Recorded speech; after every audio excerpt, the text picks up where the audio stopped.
In order to verify that a function is one-to-one, meaning one y value is going to give you one x value, we can use the horizontal line test. So we'll take a look at the graph of this function and verify that a horizontal line will only intersect the function one time. So graphing y equals 2 divided by parentheses 3x plus 5, then subtract 4, zoom standard, and this function looks like a hyperbola, two branches of a hyperbola.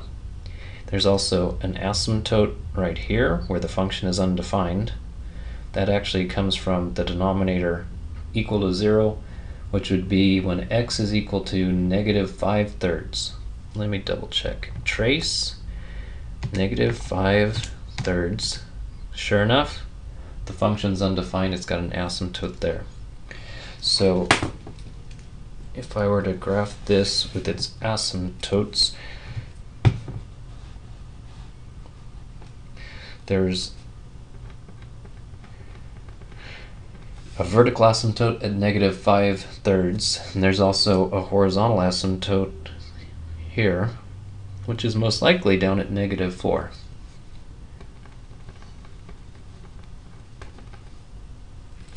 And then there's the two branches of the hyperbola, which get closer and closer to the asymptotes, but never actually touch. And then the idea is if you pick one y value, let's say right here some y value, and you go across to the function, is there going to be more than one x value? Well, right here, if you go down, there's going to be just one x value, so there's only one place where horizontal line crosses. There's only one place where a horizontal line crosses, so it passes the horizontal line test.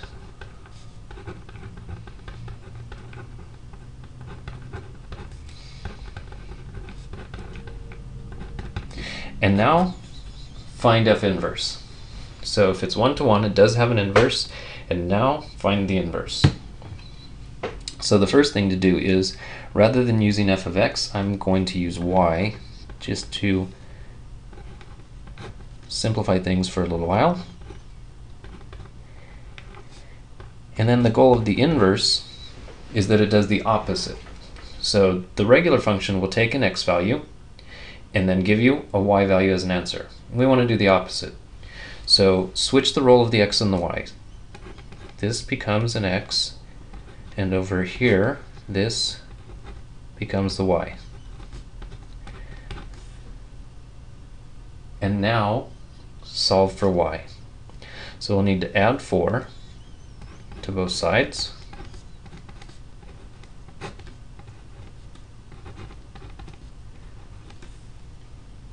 We can, in order to get this y in the numerator, we could cross multiply or multiply both sides by 3y plus 5. Also divide by x plus 4. Or another way to do it is look at it as two fractions and invert the two fractions. So this one becomes 1 over x plus 4, and this one becomes 3y plus 5 over 2. And to solve for y, there's 3 more steps. Eliminate the 2 by multiplying both sides by 2.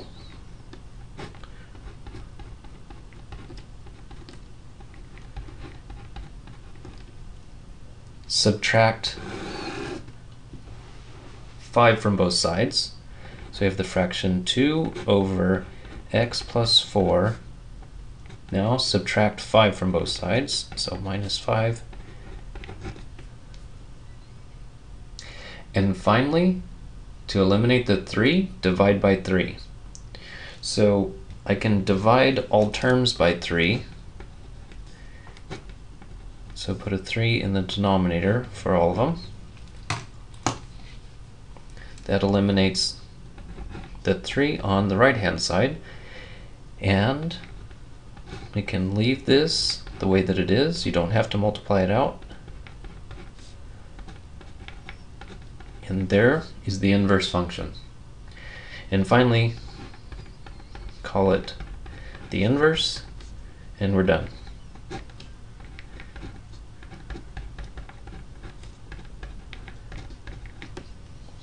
There's the inverse.